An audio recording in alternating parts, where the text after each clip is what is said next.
Imagine a hot summer day and you're behind a boat. That boat is full of your friends and family and it's towing you. This is wake surfing. Wake surfing is a pretty cool alternative to ocean surfing because it's easily accessible and can be done in lakes, not strictly saltwater.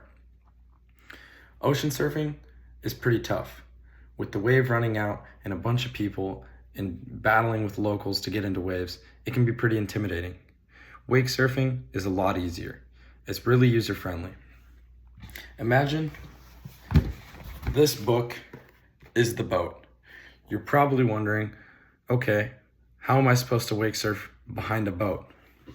Well, this boat is tilted through ballast. Ballast is weight, which could either be sandbags, water bags, or people. These people all sit on one side of the boat, which creates tilt. That tilt forces a rudder underneath the water to drag. Through that drag, a wave is created. Usually these waves are 3 to 4 feet. They're never going to be overhead. Ocean surfing is also pretty tough considering how big the waves can stack up to. With wake surfing, you're getting a consistent wave over and over and over again, and you can ride for as long as you like. One thing that I like about wake surfing is how friendly the community is and how actually accessible it is. You're probably saying, well, I don't have a boat. Well, you can rent boats. A lot of times near lakes, there's renting boat services. Ideally, you want to look for boats specialized in creating wakes, such as Mastercraft or Nautique. Once you have these sorts of boats, and you kind of have an idea of what you want from your experience, you can get them towed or you can go pick them up. Once you have your boat in the water, you're going to want to think of some other things too. What kind of board do you want? Do you want a skim board or a regular wake surfing board? As a beginner, you're definitely going to want a regular surfing board. Depending on your weight and height, you're probably just going to want a bigger board. This bigger board will allow for you to stay in the wave long and easy. With shorter boards, they have a lot more control of carving back and forth, but we're not quite there yet. What you're going to want next is a rope. A lot of times people mistake one rope for another.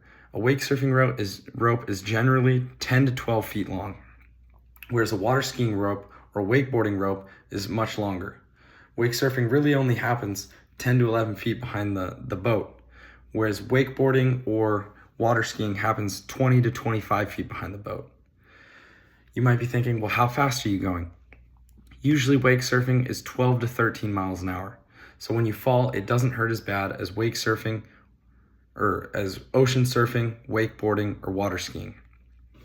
These relatively mellow conditions make it really, really easy to learn quick.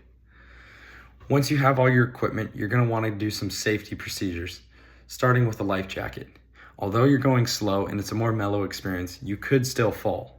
This life jacket just ensures that when you're in a deep body of water, nothing will happen and you'll stay afloat. Next, you're going to want a bright orange flag.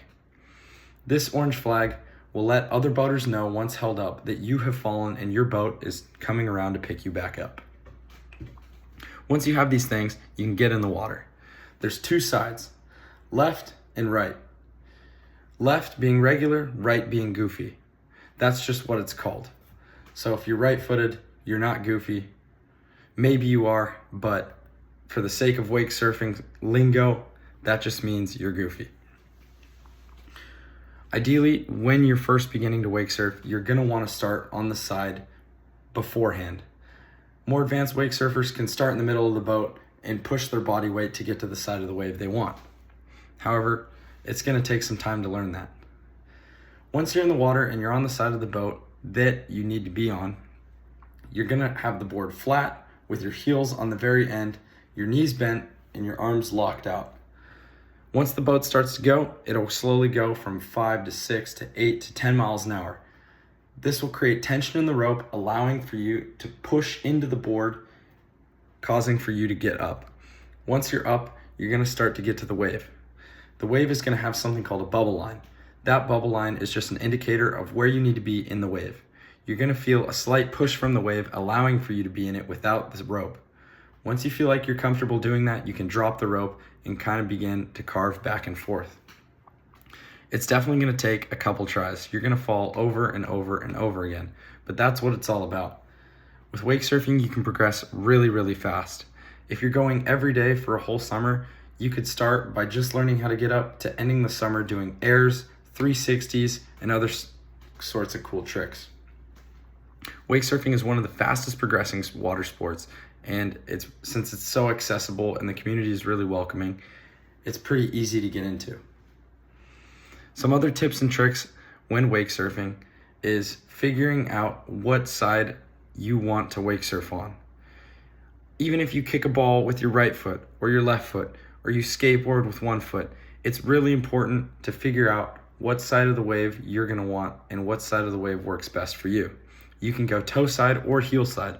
For me, I'm goofy. So for toe side would be the right side of the wave, heel side would be me riding on the left side of the wave with my back against it.